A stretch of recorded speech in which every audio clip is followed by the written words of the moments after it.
Здравствуйте, друзья! Спасибо, что заглянули на мой канал. Я Лиана Хафизова, и сегодняшний урок посвящен слову make, но не в значении слова делать, а в значении слова заставлять. Ну, начнем издалека. Three reasons to buy handmade. Handmade is made with love, care and made just for you. Три причины покупать сделанное руками. Здесь все дословно handmade, руки сделано. Сделано руками, сделано с любовью, заботой, сделано только для тебя. Вот именно это слово берем make, которым нам знакомо в значении слова делать, но сегодня хочу обратить ваше внимание на то же самое слово make, но в значении делать так, чтобы, а также есть такой не самый удачный аналог в русском языке, но другого просто нет, это слово заставлять. Сейчас объясню, почему не самый удачный. Итак, поехали. You make me happy. Ты делаешь так, что я счастливая. Из-за тебя я счастливая. Ты заставляешь меня быть счастливой.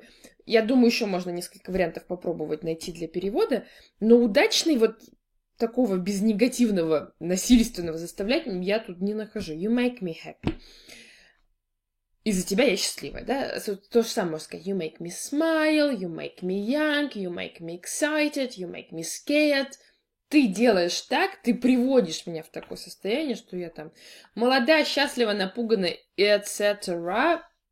The next example. It makes me sad. Вот слушать то, что ты говоришь, например, это заставляет меня быть грустным, это делает меня грустным. It makes me sad. Коряво на русский язык получается, я знаю. Ну, попробуйте вот найти что-то получше. Если получится, напишите в комментариях, самое интересно. It makes me sad. Это делает меня грустным. Это печалит меня. Вот так, более близкий вариант по-русски. Дальше пример более интересен для более продвинутых участников. I'm not making you read it. Я не пытаюсь тебя тут заставить это прочитать и не думай. I'm not making you read it. Итого, что у нас получилось? Make такой интересный глагол, но вроде бы модальным его тоже не назовешь, потому что он изменяется. Если это it, то это makes s на конце. Если это прошедшее время, то, соответственно, он обычно неправильный глагол, это made. Может быть и в процессе to be, соответственно, making. То есть делает все то, что модальные глаголы не делают. Но при этом, как и у модальных глаголов, после него второй глагол следует без частички to. Вы на предыдущих примерах это уже видели. I'm not making you read it. И, возможно, даже удивились, а где же здесь частичка to? Не нужна она здесь. Дальше. He made me do it. Он меня заставил. Не виновата я, сам пришел и заставил еще меня. He made me do it. Опять же, по-русски слово «заставлять» в таком негативном оттенке. В английском слово make абсолютно негативного оттенка здесь нет. Все зависит от ситуации. Я вам сегодня еще покажу и разные примеры. А пока, если эта часть была понятна, давайте бой, доставайте, пожалуйста, ручки, тетрадки или проговаривайте вслух, потом будем себя сверять с правильными ответами. Готовы? Тогда поехали. Он заставил меня поверить его словам. Нажимаем на паузу, переводим. И снова здравствуйте, вот у нас правильный ответ. He made me believe his words. Опять же, два глагола подряд, но поскольку это глагол make, частички to нет, только глагол make меняется, все берет на себя, поэтому становится в прошедшем времени. Со вторым глаголом ничего не происходит, ни в прошедшем времени, вообще ничего. Он заставил меня поверить, он сделал так, что я поверил. Не обязательно с дулом пистолета заставил, может, просто убедил. Так мы скажем это по-русски. Дальше. Джек заставил ее извиниться перед ним, а вот это уже попахивает каким-то таким принуждением.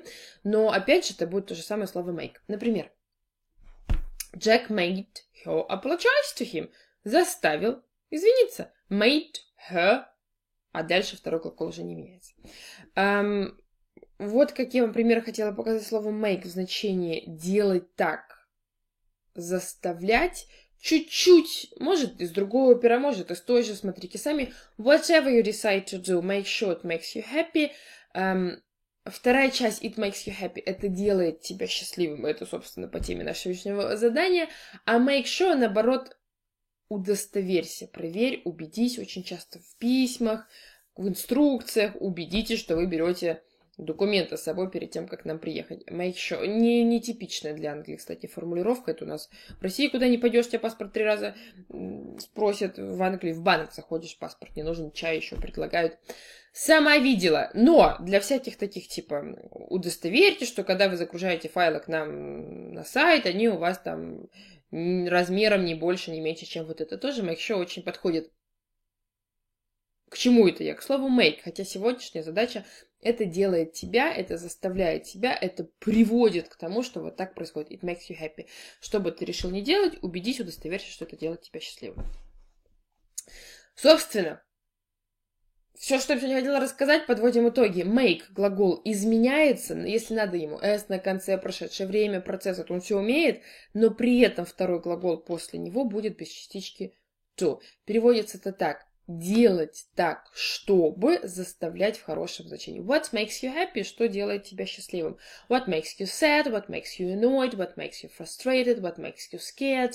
Что делает тебя счастливым, несчастным? И так далее, и так далее.